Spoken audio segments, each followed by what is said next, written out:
Hello everybody, Ignatius Jackson CPA here with another video for you.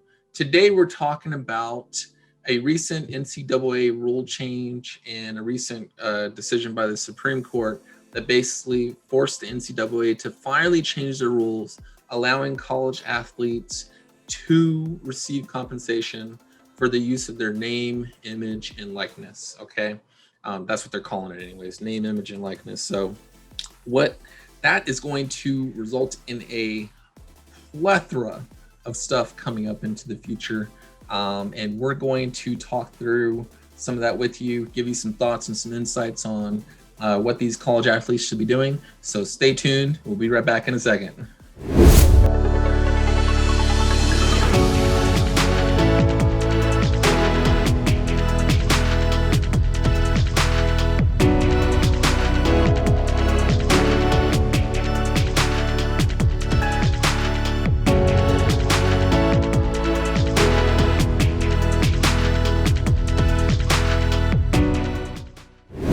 All right, everybody, and we're back. So today's topic is about college athletes using the name, image, and likeness of themselves to get compensated. As I'm sure you're aware, historically, if you're a booster or someone who wants to support your team, you cannot make payments directly to athletes historically. Okay, so there's a lot of businesses and a lot of individuals who have been longtime college fans and whatnot, and they couldn't make any payments to these college athletes. So the college athletes couldn't make any money off of people using their name or their image or their likeness or anything like that in terms of being compensated. And unfortunately, what that resulted in is these individuals getting shafted. I mean, when it comes down to it, I mean, a lot of guys who may not even make it to the NFL in some cases, right? Not really receiving any benefit except maybe a scholarship, for their tuition, or maybe some housing assistance from the college or whatnot, but very, very limited assistance, right? And so, especially when you come from a low-income family, that's just not enough. And oftentimes you have places that are getting into trouble because they're trying to find some way to finagle the rules a little bit, this and there. And so, it just ended up being a complete disaster is what it comes down to. And finally, we got, some guidance and some rulings that said, you can't restrict them from making money by using their name, image, and likeness anymore. And so now the NCAA has some new rules that they came out with, and we are starting to have people take advantage of this. Recent story, there was someone over in Florida for I believe Miami University that is paying basically every player on the team $500 a month for promoting their business and being able to use their name, image, and likeness to promote their business and hopefully bring in more business to their company. Will it work? Will it bring in more business to their company? Who knows?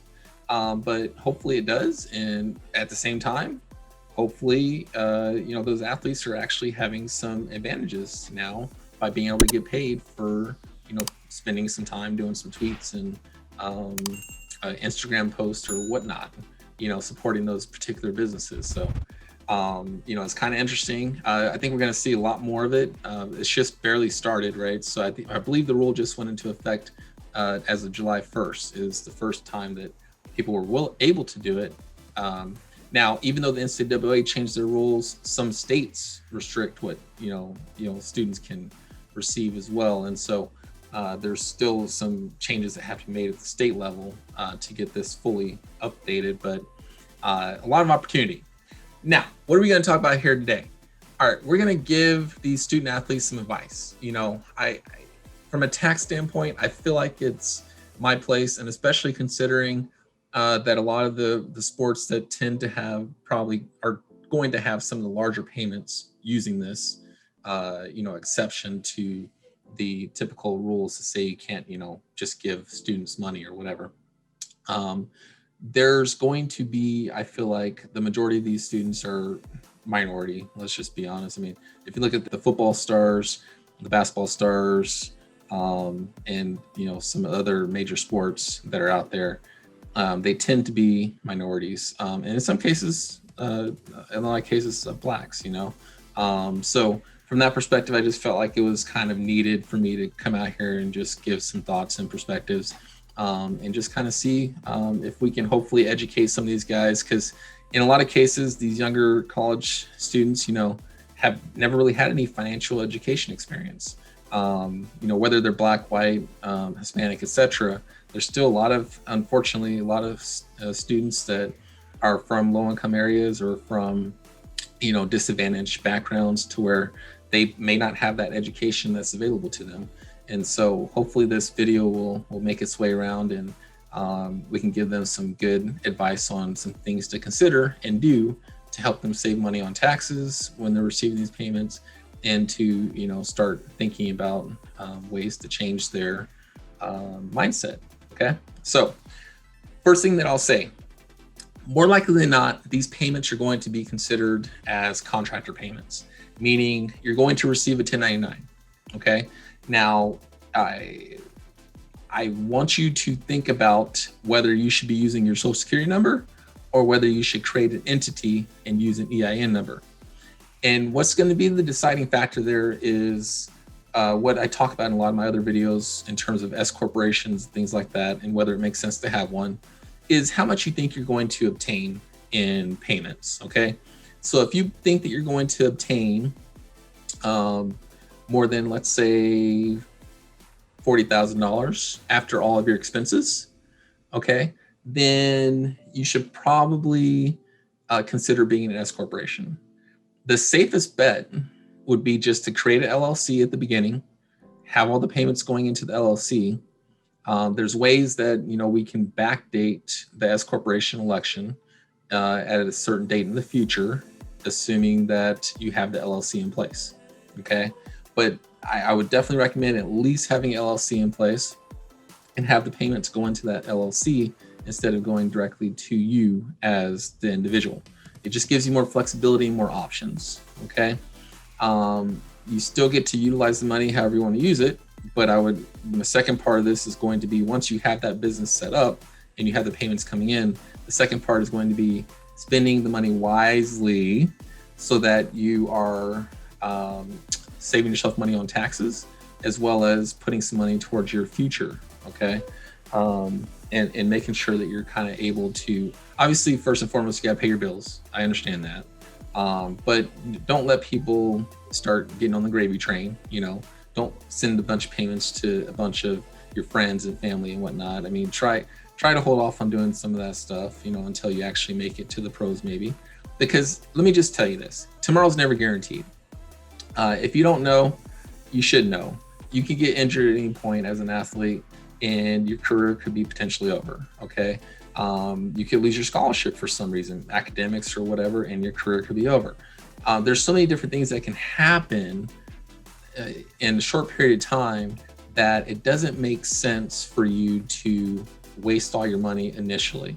Take care of your most important bills first. Don't go out and spend a ton of money. Don't go out and buy that hottest, new vehicle, a bunch of new shoes, the gold chains and all this other shenanigans that athletes tend to spend money on.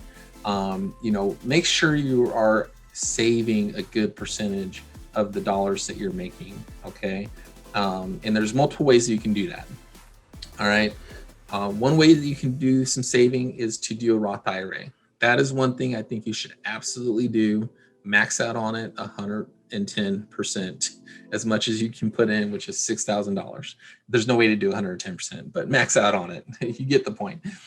So the max is $6,000 when you're a younger person. So put the max in every year. Now, if your income is over, I believe it's $100,000, it's around there. So don't quote me on that exactly, but I can figure that out for you if you have some questions, and let you know after the video. But basically around $100,000, you can't put money directly into a Roth IRA. $200,000 if you're married, by the way. I assume most of the younger college athletes are not going to be married. So it's going to be right around $100,000. So assuming you're making more than $100,000, you're going to have to do what's called a backdoor Roth IRA contribution. But nevertheless, we want you to put money into that Roth IRA every year. Highly, highly recommend this. It's a phenomenal tax saving strategy for you, especially because you're super young. Go and look at my video that's entitled The Power of Compound Interest. look at that video and see how important it is to start putting money into a Roth IRA early in your life. Okay. That's the number one thing that I got to tell you that you really want to consider doing. Okay. In terms of other savings options, if you have an HSA eligible health insurance plan, okay, consider opening up an HSA account and putting some money into that account and maxing out on that every year as well. Okay. So those are two basic things that you want to think about and consider doing. Third thing, since you're in business for yourself, since you have a contractor, a 1099, that's considered a small business, that's considered self-employment income. Okay. So since you have that income coming in, guess what you can also do? You can set up a solo 401k for your business. You can set up a retirement plan for your business and make contributions as an employee of your business. Okay. And then your employer, being your business, can make additional profit sharing contributions to that same plan. So you can put up to $58,000 a year into a 401k account. It might have changed a little bit. It might be a little more or a little less than 58,000, but it's about $58,000 a year into a 401k account, depending on your income. Okay. It all depends on your income. I have other videos that explain how to determine how much you can put in. So go back and look at some of those other videos, but that would be the next thing to do. You got your Roth IRA taken care of. If you're eligible for an HSA, get that taken care of. Then if you have extra money, go to the 401k. Okay. Now you're setting yourself up. All these things are setting yourself up for the potentiality of if you might have some type of an injury or some type of an issue. Now, once you get enough saved to where you feel like you'd be able to survive for a year or two, if you did get injured and you did have some issues, okay, now you can feel like you can splurge a little bit. Let's say you got a couple $100,000 in these accounts and now you feel pretty secure. Okay, you got some dollars set aside. Now you can go out and splurge a little bit and enjoy yourself, right? That's the way I want you to think about it. Okay, think about it in a way that is going to get you that money saved to where you have a good, savings saved up so that you can start working towards your future. Okay. Now, from a tax standpoint, the 401k can help you save money on taxes. The Roth IRA does not. Okay, that's an after-tax item. And the HSA contributions will help you save money on taxes. So HSAs and 401ks are deductions that help you save money on taxes. All right. So think about that. If you've never filed a tax return before, okay, if your income is less than 12,400, I believe, 12,500, I think, for 2021, maybe. Again, don't quote me on that number, but it's somewhere around there. Okay, so 12,500-ish. Then you can have the ability to not file a tax return. You don't have to file a tax return potentially. Now, if you have self-employment income from a business, you still are required to file a tax return because there's self-employment taxes that are owed since your business had income for that particular year. Okay, so just keep that in mind. If you have a business, you have to file a tax return. If you don't have any income from business activities, then you don't file a tax return. All right. In this case, if you're getting paid for your name, image, and likeness, more likely than not, you're going to have to file a tax return every year because you're going to have a small business income. Okay. So that's that. So taxes, saving strategies, 401k, HSA, additional strategies, business deductions. All right. So you obviously have the ability to make some additional business deductions. So you can go and spend some money on certain things that will qualify as business deductions. Now, because you're an athlete and you're kind of using that as your ability to make income, you have some pretty good flexibility there. All right. So there's a number of different things that you can actually write off because it is a part of what you're doing for your business that most people probably would not be able to write off. For example, gym fees, if you have to pay those extra beside if the school doesn't already give that to you. If you need to buy some equipment for yourself, let's say a fitness watch or a heart rate monitor, or I don't know, any number of things that you can kind of think of that help you to, keep yourself up to date, keep your stuff going right. So any of those extra type of items that you kind of need to buy, those are all going to be tax deductible. Okay. If you're buying stuff for promotional purposes For example, let's say you get a promotion from some company and they don't necessarily give you the free stuff. Hopefully they do give you the free stuff, but let's say you go and buy some stuff extra and you're using it to promote. Well, in that case, then you should be able to deduct that as well. So as long as the items are relating to your business and it's ordinary and necessary, we can typically deduct those. There's certain exceptions where there's rules that you're not allowed to deduct certain things, but for the most part, if it's related to your business, you can typically deduct that. Any questions about whether you think something's deductible or not? Let us know. Okay. Now, once you have all that business income, the income coming in, the expenses going out, if your business is at a low income or a loss, then you don't need to worry about, necessarily the 401k or potentially the HSA or potentially the Roth IRA. Okay. So if you're not making money in the business, then you don't necessarily have to worry about some of those things. But if you have extra money that you are making in the business and you don't have any expenses to write off or deduct, then that's where you really want to start to think about doing some of those other things. Okay. To help you save money on your taxes, because anything over $12,000, right, you're going to pay income taxes. Now, in addition to income taxes, all right, as a small business owner, especially if you file as a Schedule C, you're going to have to pay payroll taxes. Payroll taxes are a killer, okay? It's 15.3% of your net profit from the business as a Schedule C filer, okay? It can be a pain because it can get very expensive real quick. So let's say you have a profit of $100,000. You're going to pay $15,000 in taxes just for payroll taxes. Plus, on top of that, you're going to have to pay income taxes, which could be another, let's say 10, 15,000, somewhere around there. So all in all, you could have a tax bill of 30 to maybe 35,000 on that $100,000. So it just kind of depends on your deductions. If you have kids, if you have this and that, yada yada yada, on whether or not you would have to, how much you would have to pay for income taxes. But the payroll tax number is pretty straightforward. All right, take your net profit, multiply it by 0.9235, multiply that by 0.153, you get your payroll tax number. Okay. So you're paying about $15,000 on $100,000 of income, of net profit from your business. Okay.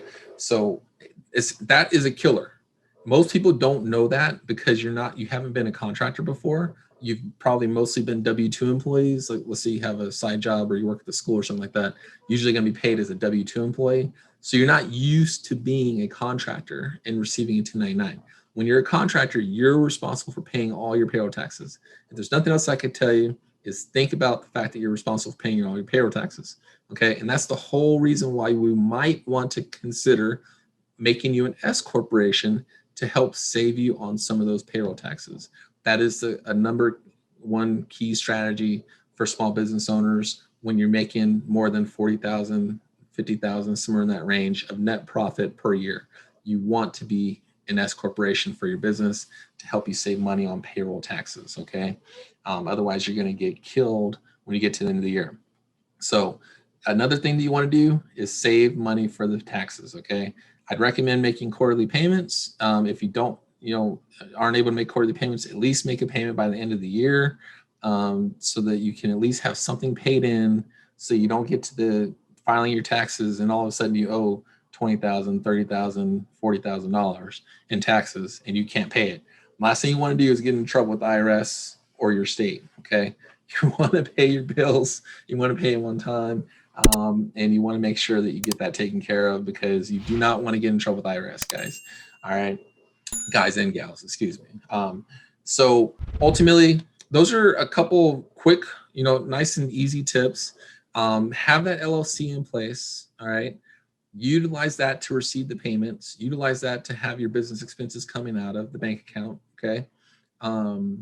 If you get some good business deductions going, okay, in the business that are related to your business and that are reasonable for the business, right? Cell phone's a good example.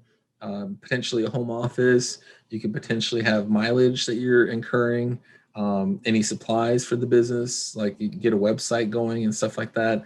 All those are business expenses, okay, for your business that can help you to grow your following as well as grow your business, right?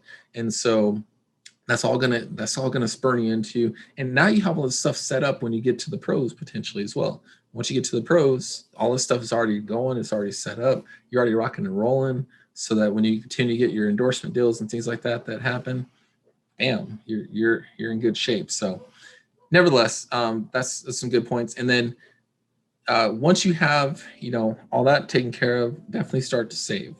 Save. I cannot stress it enough, guys and gals. It's very important to save, because you never know what's going to happen. You never know when you're going to be in trouble in the future. So don't waste all your money. Don't become that stereotype. Don't become that cliche, whatever you want to call it, right? Think about what you're doing. Seek the advice of some professionals. There's various people out there who are willing to help you. Is it going to be free? No, probably not. But we're out there and we're willing to help you, and we're willing to help you to succeed. Last thing we want to see is, have a story where someone made, millions of dollars and they got hurt and they go bankrupt or whatever the case might be, right? Because they got into a bunch of debt and this and that and yada, yada, yada. So anyways, well, hopefully you guys enjoyed the video. If you need any assistance or have any questions, feel free to reach out to us. I also have my podcast co-hosts who would be interested in helping you out as well. I do have a podcast, like I said, called CPA Huddle. So definitely go check that out as well. And certainly leave us a nice comment, or subscribe, or like the channel, or like the video, all that good stuff. Happy to hear any feedback, and hopefully you guys take this to heart, and you start to kind of think about that, and you actually seek out some additional education and advice from some professionals to help you through this process that is probably waters that you haven't been through before. Okay, and it's something that's very important. It's something you have to really think about and consider as you're out there making these payments, or receiving these payments, for your name, image, and likeness. So this has been Ignatius L. Jackson, CPA, and thanks for listening, and we'll talk to you later. Bye.